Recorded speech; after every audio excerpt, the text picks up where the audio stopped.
오늘은 작은 벌집 딱정벌레에 대해서 다뤄볼까 합니다. 제가 처음에 올렸던 동영상이 사실 작은 벌집 딱정벌레에 관한 거였었는데, 제가 원래 쇼츠로 올리고 싶어서 짧게 동영상을 만들었었는데 이게 사이즈가 안 맞으면 또 쇼츠로 안 올라가지더라고요. 그래서 어쩔 수 없이 그냥 일반 동영상으로 올리게 된 영상이었고, 그래서 이번에는 좀 더 길고 자세하게 다뤄볼 예정입니다. 그래서 지난번에 왔을 때 지금 벌통 하나가 군세가 약한데 그 작은 벌집 딱정벌레에 감염이 엄청 많이 됐더라고요. 그래서 오늘은 이거 작은 벌집 딱정벌레를 직접 잡고, 그리고 또 트랩을 설치하면서 그 작은 벌집 딱정벌레에 대해서 이야기해 볼까 합니다. 근데 문제가 지금 벌통 보면 입구에 약간 가루 같은 게 많이 떨어져 있잖아요. 그리고 벌들도 되게 부산한 거 보면 좀 도봉을 당하고 있는 상태인 것 같습니다. 그러니까 다른 벌집 꿀벌들이 와서 지금 먹이를 좀 훔쳐먹고 있는 것 같거든요. 얘네가 새가 지금 너무 약해서 일단 한번 열어서 보겠습니다.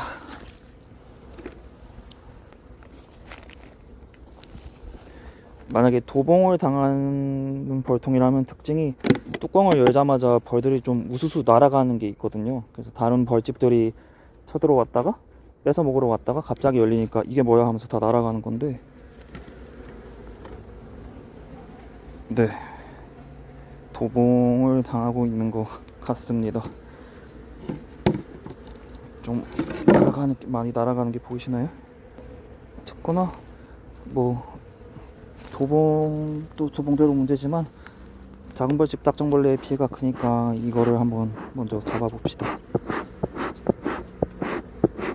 작은 벌집 딱정벌레, 또 영어로는 이제 스몰 하이브 비틀이라고 똑같은 이름이고, 그 다음에 한국 다른 말로는 또 벌집 꼬마 밑빠진 벌레라고도 하거든요.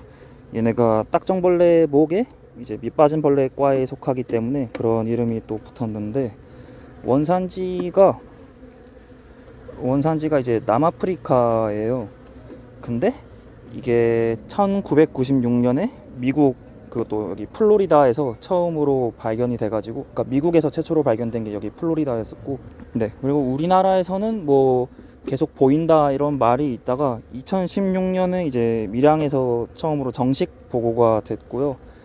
그 후에 뭐 농가분들하고 농진청 그리고 또 축산검역본부에서 이제 적극 노력한 덕분에 전국적으로 퍼지진 않고 대부분 방제가 됐었는데, 그래도 이제 매년 보고가 되는 데는 있다고 하고 있습니다. 그래서 완전 방제가 되지는 않은 상황 같고, 지금 여기 있는 거 보이시죠?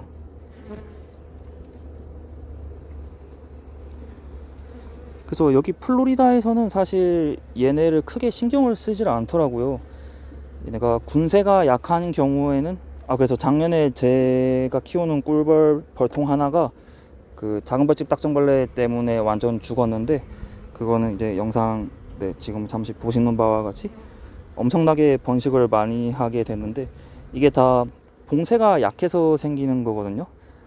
우리나라로 치면 딱 그 꿀벌 소충이라고 해서 이제 부채명나방 애벌레들이 있는데, 걔네는 이제 벌집에서 주로 왁스, 그러니까 꿀벌 즙을 주로 먹는 애들이거든요. 그래서 걔네도 이제 꿀벌 새가 약할 때는 꿀벌 즙을 거의 다 파괴시키는데, 꿀벌이 강할 때는 별로 힘을 못 써요.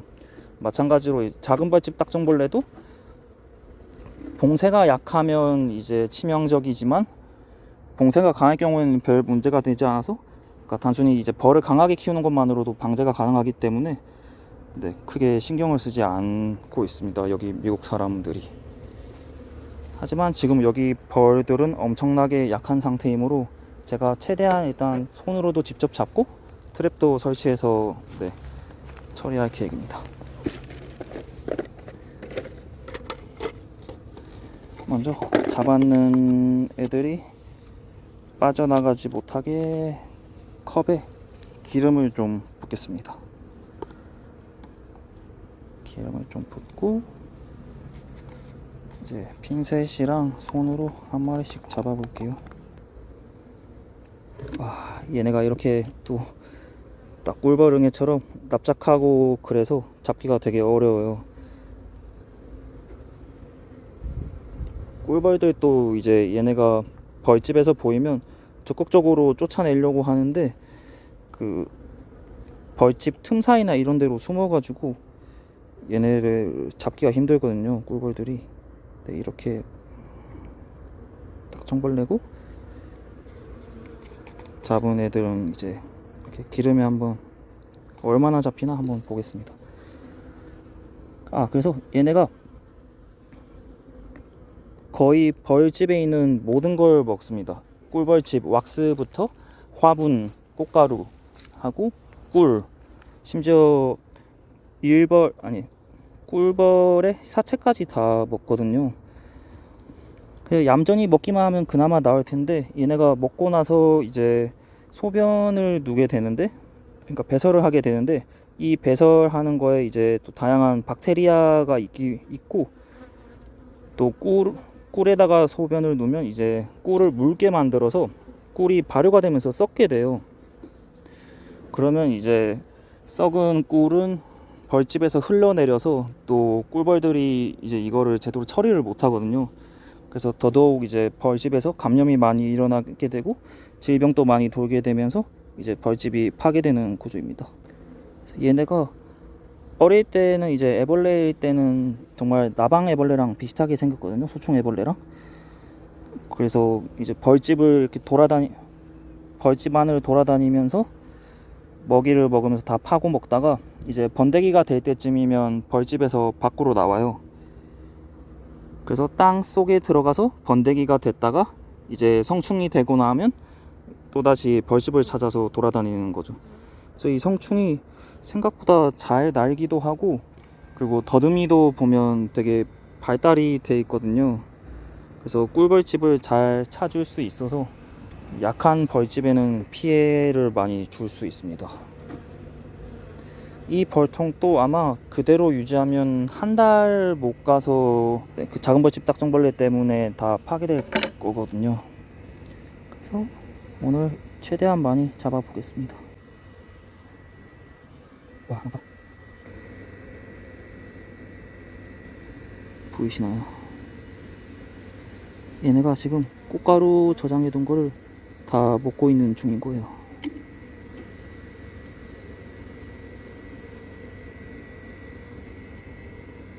사실 전업 양봉하시는 분들은 뭐 최소 100통씩 지니고 있으니까 이렇게 한 마리씩 잡는 거는 말이 안 되는데, 저는 어차피 지금 실험용 벌통으로 당장 3통밖에 없어서 최대한 물리적으로 손으로 방제를 좀 해보겠습니다.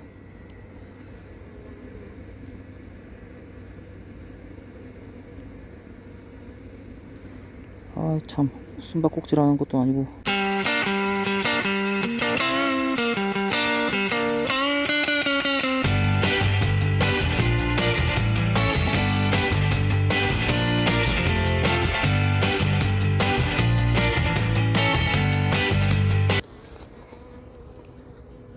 사실 이런 화분만 있는 부지 일일이 잡기보다는 채로 얼리는 게 훨씬 더 편한데, 이제 여기 얼마나 많이 있는지를 한번 잡아서 보고 싶으니까 뭐 어느 정도 잡다가 얼리던지 하겠습니다.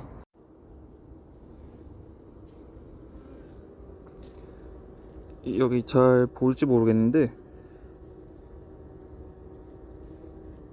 작은 벌집 딱정벌레가 있으면 꿀벌들이 잡아서 어떻게든 쫓아내려고 해요.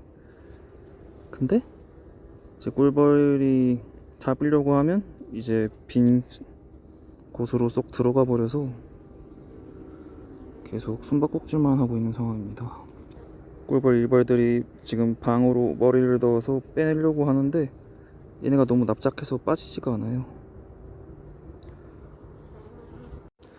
네, 오래 안 잡았는데 꽤 많이 잡았고요. 보니까 이 벌통이 지금 여왕이 없더라고요. 그래서 변성왕대를 만들어 놓은 상태라서 이미 회생하기엔 좀 그른 벌통이긴 하지만 그래도 트랩은 만들어서 넣어두겠습니다. 얘네가 발효된 거에 냄새에 많이 이끌리거든요. 그래서 여기 일단 트랩이 이렇게 생겨서 이 사이즈가, 입구 사이즈가 이제 꿀벌은 들어갈 수 없고 저 작은 벌집 딱정벌레만 들어갈 수 있는 사이즈예요. 그래서 얘네가 발효된 거, 그러니까 식초, 뭐 막걸리, 포도주 이런 거에 많이 끌리기 때문에 식초거든요. 콜라 아니고 식초가 들었습니다. 식초를 이 안에 넣어서 작은 벌집 딱정벌레를 냄새로 유인을 하고,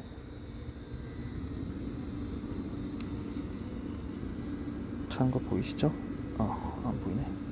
네, 이렇게 냄새로 유인을 하고, 이제 유인만 되면 얘네가 다시 빠져나갈 거니까 여기에다가 기름을 넣어줘야 돼요. 그러면 얘네가 미끄러워서 나가지를 못하거든요. 아까 준비해온 기름, 아무 기름이나 다 상관없습니다. 식용유도 상관없고, 저는 이제 실험실에서 쓰는 미네랄 오일이라는 기름이긴 한데, 그래서 네, 적당히 넣어주면 기름이 식초 위에 층을 만들죠. 이래서 얘네가 한번 들어오면 빠져나올 수 없게 해줍니다. 하고 나서 소비사에 올리면 끝입니다. 간단하죠? 그러면 얘네가 좁은 틈을 좋아해서 이제 꿀벌들이 그 작은 벌집 딱정벌레를 잡으려고 하면 또 이 안으로 틈으로 숨어 들어가면서 죽기도 하고요. 이렇게 해놓고 이제 일정 주기마다 갈아주면, 오늘은 여기까지 하겠습니다.